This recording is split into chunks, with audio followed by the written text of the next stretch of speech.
Full disclosure, a review copy of this game was provided to me either by its publisher or development team. Super Seducer, not so seductive. Super Seducer is a bit of a dating simulator where you play as this game's creator and seduction guru, Richard LaRuina. And if there's anything I've learned from being in direct sales for 2 years, it's that people that call themselves gurus are definitely probably gurus. The things this guy expresses throughout this game aren't bad things. As someone really into psychology, I was a bit worried by the title Super Seducer. Seduction is a form of manipulation, so I assumed this game was going to give you a quick lesson on manipulating people and put you into the scenario to execute this manipulation. But this isn't at all what this game is about. The game is about 4 hours spread across 10 different chapters that will put you in different situations. Approaching a woman walking by, a girl reading a book by herself, women dancing. It will take you through dates, you'll be a wingman. Though I feel this game is more of a don't do stupid things than it is tricking someone into liking you, which I appreciate. It isn't the dark side of seduction, it's the light side. The game is about teaching you to use the right kind of energies in the right moments, more than it is pulling someone's strings. You'll have to choose when to be spontaneous, when to escalate, when you feel like you've done enough to get the number, how and when to ask for the date, the right moment to go in for the kiss, when to be playful and when to be serious. I personally didn't find the game to be too insightful only because I've learned a lot of these things through experience. I know not to use vague, shallow compliments. I know when to be cocky and confident. I know when sarcasm is appropriate. For the most part, I feel like the game does a decent job giving that lesson to be learned of putting out the wrong vibe at the wrong time. And you'll get a quick lecture if you make a wrong choice or an alright choice, as well as be reassured if the choice you made in the moment was right. Though some of the choices are just ridiculous, and there's not much of a lesson to be learned. I feel they were just there for comedic value, or maybe some guys think it appropriate to tell the fine senorita sitting next to you at work to climb under the desk. And I'm not sure if it's him or just his acting, but I found Richard overall to be a pretty awkward guy in most situations, where even the right choice would make me cringe a bit and feel like, oh no, I picked the wrong one. But it turns out the choice was right, it was just his delivery. It's not the best, but it's not bad either. I found like a few moments I would pick a choice that played out differently in my head, and he doesn't deliver it with the kind of confidence to make it work where I feel like in a real life situation that would have totally worked. The whole feeling of going in for a kiss I felt was off too. None of the moments felt right to me, though the game felt I should totally be making out with this girl right now. I just told her her fortune through her earlobes. What else would I be doing after such a thing? Though really I felt the earlobe touching would have been the more go for it bro than the awkward what grade would you get in kissing school line that I ended up using. I don't feel like kisses are something to ask for with anything other than energy or your eyes. It's a bit weird to me to use a line for a kiss. My favorite bits this game does is its quick little psychology tests thrown in here for different situations. They're most of the time not the best choice, and I'll probably use them myself because I like those sort of things that give insight on people's subconscious perspectives of themselves. Do I feel like you leave this game feeling confident, ready to go out into the world and get some numbers? No. But there is something here. There is helpful psychology to learn here, though I felt most of it is all pretty basic, and where I'm at in life, most of it is pretty obvious too. If you're constantly in the friend zone kind of guy though, it wouldn't hurt playing through and breaking yourself out of it and preventing yourself from ever getting there again.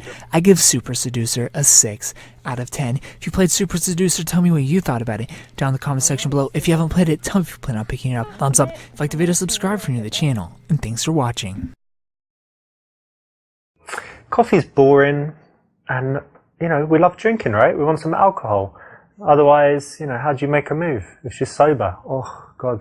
If you like this video, please consider supporting me on Patreon so that I can continue to bring you reviews for all the newest games at patreon.com/superkengaming. You'll get access to early audio and video versions of reviews, exclusive Let's Play videos, and you'll even get to choose the game I play next. Thanks for watching, and of course, stay beautiful.